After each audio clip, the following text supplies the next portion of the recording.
जय श्री कृष्ण दोस्तों, आज हम श्री कृष्ण भगवान की एक अनोखी कहानी सुनेंगे। श्री कृष्ण भगवान द्वारका में रानी सत्यभामा के साथ सिंहासन पर विराजमान थे। निकट ही गरुड़ और सुदर्शन चक्र भी बैठे हुए थे। तीनों के चेहरे पर दिव्य तेज झलक रहा था। बातों ही बातों में रानी सत्यभामा ने श्री कृष्ण से पूछा कि हे प्रभु, आपने त्रेता युग में राम के रूप में अवतार लिया था। सीता आपकी पत्नी थी, क्या वे मुझसे भी ज्यादा सुंदर थी? द्वारकाधीश समझ गए कि सत्यभामा को अपने रूप का अभिमान हो गया है। तभी गरुड़ ने कहा कि भगवान, क्या दुनिया में मुझसे भी ज्यादा तेज गति से कोई उड़ सकता है? इधर सुदर्शन चक्र से भी रहा नहीं गया।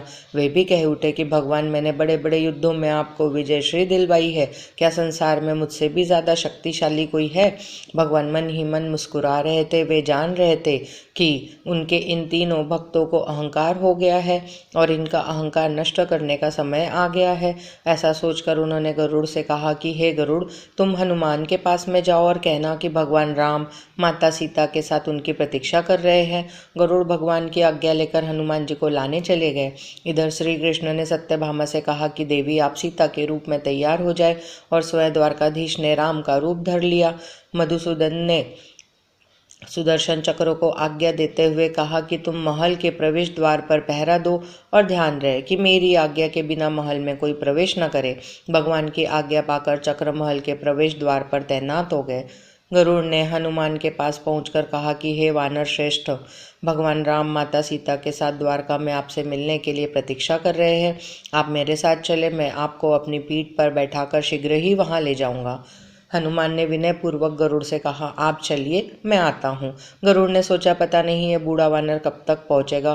खैर, मैं भगवान के पास चलता हूँ। यह सोचकर गरुड़ शीघ्रता से द्वारका की ओर उड़े। पर यह क्या, महल में पहुंचकर गरुड़ देखते हैं कि हनुमान तो उनके पहले ही महल में प्रभु के सामने बैठे हैं। गरुड़ का सिर लज्जा से झुक गया। तभी श्री राम ने हनुमान से कहा कि पवन पुत्र, तुम बिना आज्ञा के महल में कैसे प्रवेश कर गए? क्या तुम्हें किसी ने प्रवेश द्वार पर रोका नहीं? हनुमान जी ने हाथ जोड़ते हुए सिर झुकाकर अपने मुंह से सुदर्शन चक्र को निकालकर प्रभु के सामने रख दिया। हनुमान ने कहा कि प्रभु, आपसे मिलने से मुझे इस चक्र ने रोका था, इसीलिए इसे मुंह में रख मैं आपसे मिलने आ गया, मुझे क्षमा करे। भगवान मन ही मन मुस्कुराने लगे। हनुमान ने हाथ जोड़ते हुए श्री राम से प्रश्न किया, हे प्रभु, आज आपने माता सीता के स्थान पर किस दासी को इतना सम्मान दे दिया कि वह आपके साथ सिंहासन पर विराजमान है? अब रानी सत्यभामा का अहंकार भंग होने की बारी थी। उन्हें सुंदरता का अहंकार था जो पल भर में चूर हो गया। रानी सत्यभामा, सुदर्शन चक्र व गरुड़ जी, तीनों का गर्व चूर चूर हो गया। वे भगवान की लीला समझ रहे थे। तीनों की आंखों से आंसू बहने लगे। वे भगवान के चरणों में झुक गए। अद्भुत लीला है प्रभु की। अपने भक्तों के अहंकार को अपने भक्त द्वारा ही दूर किया उन्होंने। जय श्री कृष्ण दोस्तों।